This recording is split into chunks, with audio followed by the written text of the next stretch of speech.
शिव जी को देख करके लाल पीला हो गया। अरे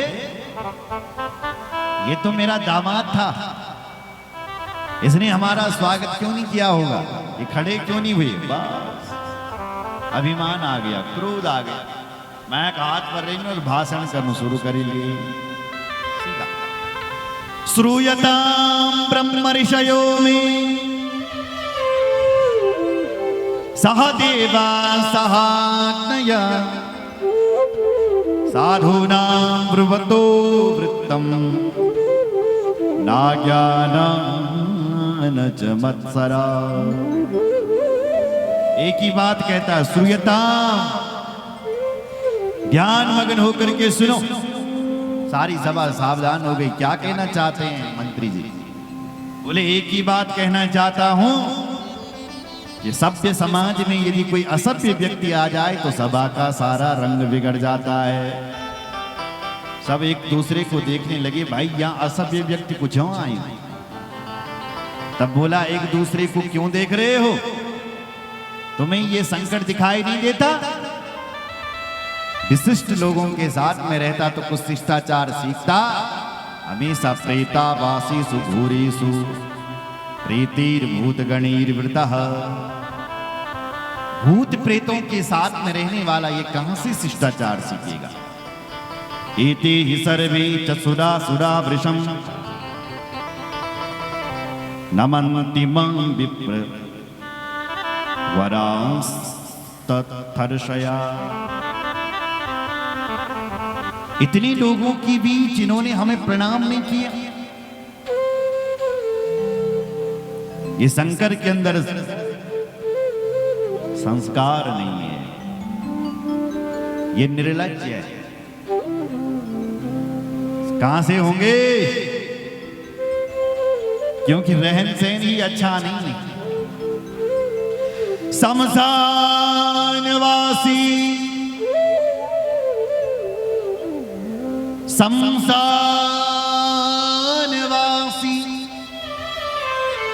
नृपत्रिपोजम कथम प्रणामं न करोति मेधुना। शिष्टाचार कहां से होगा, क्योंकि शमशान में रहता है। और जो व्यक्ति शमशानवासी हो उसके अंदर कहां से शिष्टाचार आएगा। इसलिए नृपत्रिपोजम, लज्जा तो है ही नहीं उसको। शंकर जी को निर्लज्ज कह रहा है।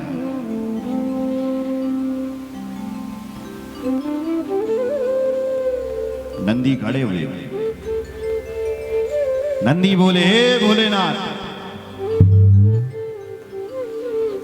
मुझे ये तुम्हारी निंदा नहीं सुनाई देती महाराज, क्योंकि जो स्वामी की निंदा सुनता है उसको गौघात का पाप लगता है। यह आपका ससुर आपके लिए क्या कह रहा है। हरि हरि निंदा सुनाई जो काना, हरि हरि निंदा सुनाई जो काना, हरि हरि निंदा सुनाई जो काना, हरि हरि निंदा सुनाई जो काना। ओ ये पाप गौघात समान, ओ ये पाप गौघात समाना, ओ ये पाप गौघात समान, ओ ये पाप गौघात समाना। हरि हरि निंदा सुनाई जो काना, हरि हरि निंदा सुनाई जो काना। इसलिए मुझसे नहीं सुने। शिव जी बोले, देखो नंदी,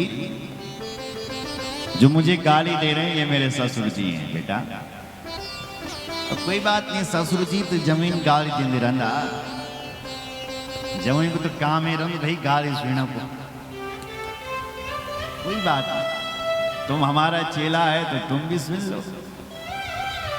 ससुर जी रुका ही नहीं, गाली पर गाली दे रहा है। लुप्त क्रियो भूति पिशाच सेवितो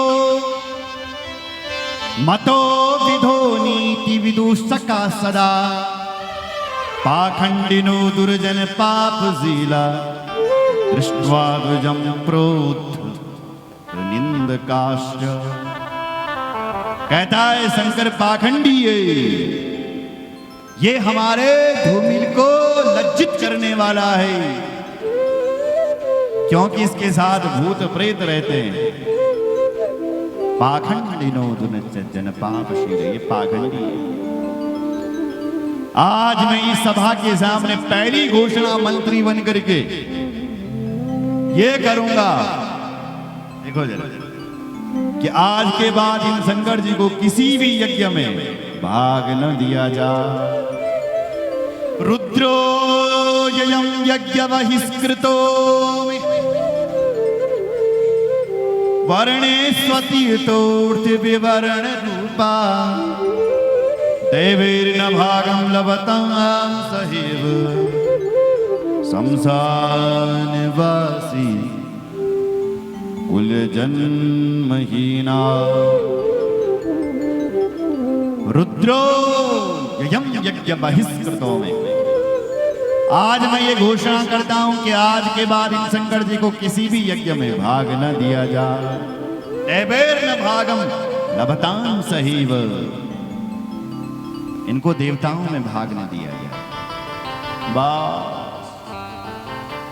अब नंदी नहीं रुके जा। नंदी को क्रोध आ गया और क्रोध में नंदी बोल पड़े, अरे रे सज महामूढ़ दक्ष दुष्ट मते त्वया यज्ञबाहो हि मे स्वामी महेशो हि कृतः कथम। ये तूने क्या कह दिया कि शंकर जी को किसी यज्ञ में भाग न दिया जाए? यज्ञो बाहो हि मे स्वामी महेशो हि कृतम बिना, बिना शंकर का यज्ञ कैसे हो सकता है?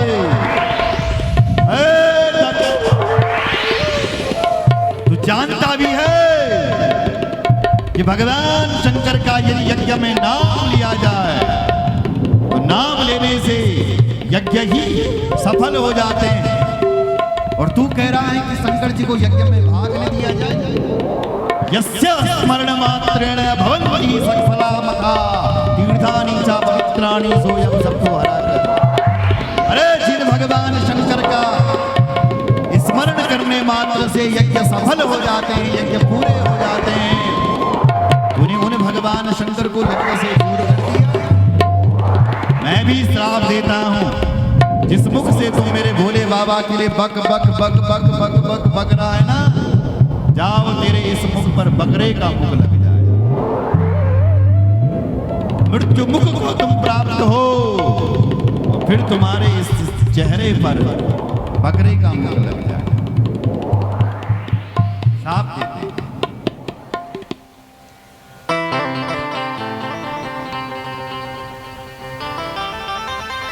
दक्ष के साथ जो और लोग आए थे, उन्होंने शिव जी के गणों को भी शाप दिया। इधर शिव जी के गणों ने भी उधर शाप दिया मारा। कुछ देर ये शापबाजी चली, फिर भगवान शंकर ने सोचा मन में, देखो यहां शापबाजी चल रही या समारोह हो रहा है, तो तुरंत भगवान शंकर ने अपने गणों को शांत किया महाराज, और वहां से अपने कैलाश के लिए आ गए। बोलो शंकर भगवान की जय। कैलाश करके आ गए। सब लोग देवता लोग चले गए अपने अपने यहां। समय बीत रहा है। दक्ष के मन में शिव जी के प्रति द्वेष की भावना उत्पन्न हो गई है। रही मन धागा प्रेम का, मत तोड़ो चटका, टूटे से फिर ना जुड़े, जुड़े तो गांठ पड़ जा। देखो भाई, एक रस्सी होती है, एक जुड़खा होता है रस्सी, जब वाला बीचन टूटती क्या जुड़कू, फिर तुम उस पर घास पात तो ला सकते हो फिर से, पर वो दूर से चमकता रहता है कि यहां से ये रस्सी टूटी हुई है।